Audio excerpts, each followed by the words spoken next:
What if you could flesh out any idea into a full-length story in only a few minutes? It sounds impossible, but now that you understand universal story language, you really only need 15 steps before you can start your story. So the question is, what's the fastest way of filling in those 15 moments and phases?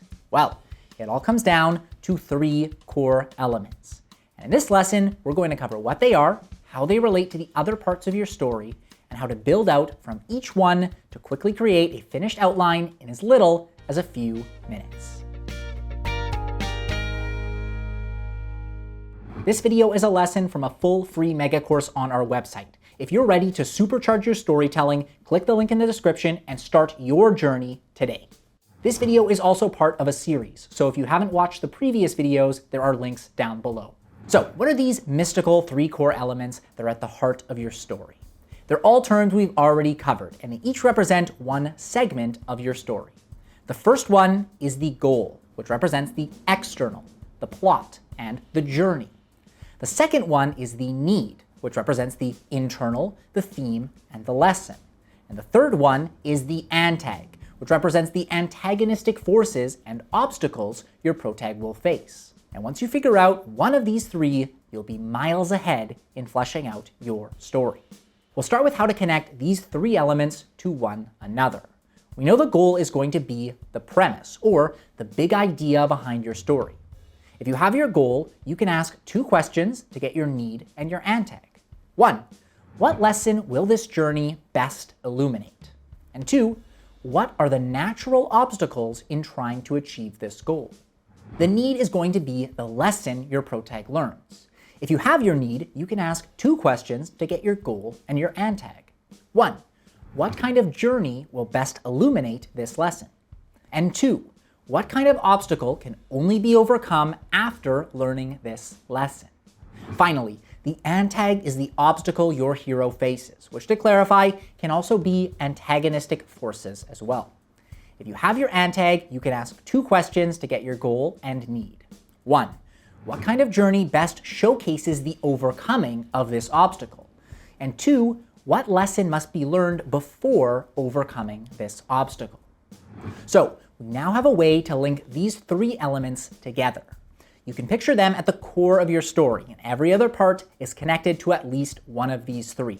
So you'll want to figure out your goal, your need, or your antag, then connect them together, and then branch out to the other parts to fill out your story. Here's how to do that branching. We'll start with the goal. You can use your goal to find your want by asking what intangible desire this goal represents. Also, if you have a goal, you can then fill in your story climax, since that is the moment your protag will achieve their goal. You can also now fill in the catalyst, since that will be an event that implies the story climax. You've now got the start and end of your journey. So next, ask what type of world would best show off this journey. You now have your new situation. Ask what entering this new situation may look like, and you have your outer gateway. Next, imagine the worst thing that could happen, and that is your moment of peril. After that, ask what a big step towards the goal would look like, and that will be your midpoint. From there, think about what success and failure look like in the new situation, and you'll have your uphill climb and downhill fall. Think about what your protag will need to learn in this new situation, and you have your testing phase. Think about what they'll need to prepare to finally achieve their goal, and you'll have your final plan. And think about where they'll be after the worst thing happens to them, and you have your rock bottom. Ask what type of dangers this new situation may hold, and you'll have your hesitation. And finally, think about what needs to be set up for the story to work, and what happens after your protag achieves their goal to find your setup and aftermath. Next, the need will connect you to your flaw, since it is the opposite quality.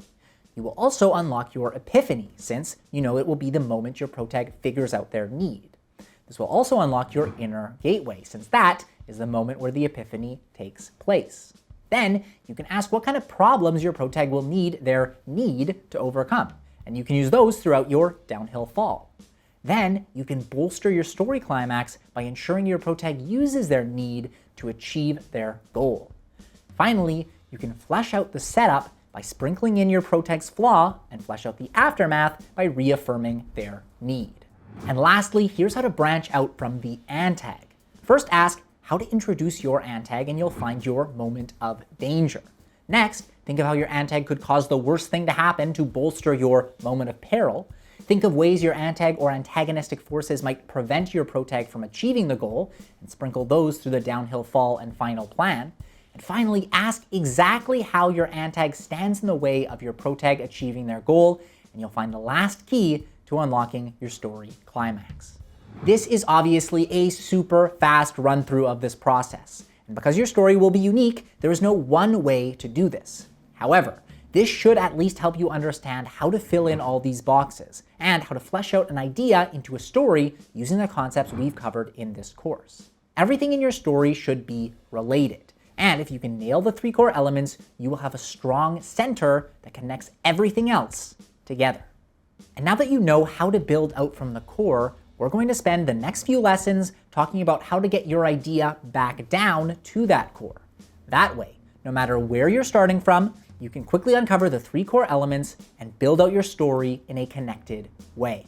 But if you want to see this process in action, the extended version of this lesson will take an idea and flesh it out into a complete story, so you can see exactly how this process can work for you and help you outline your story efficiently and effectively. We'll see you there.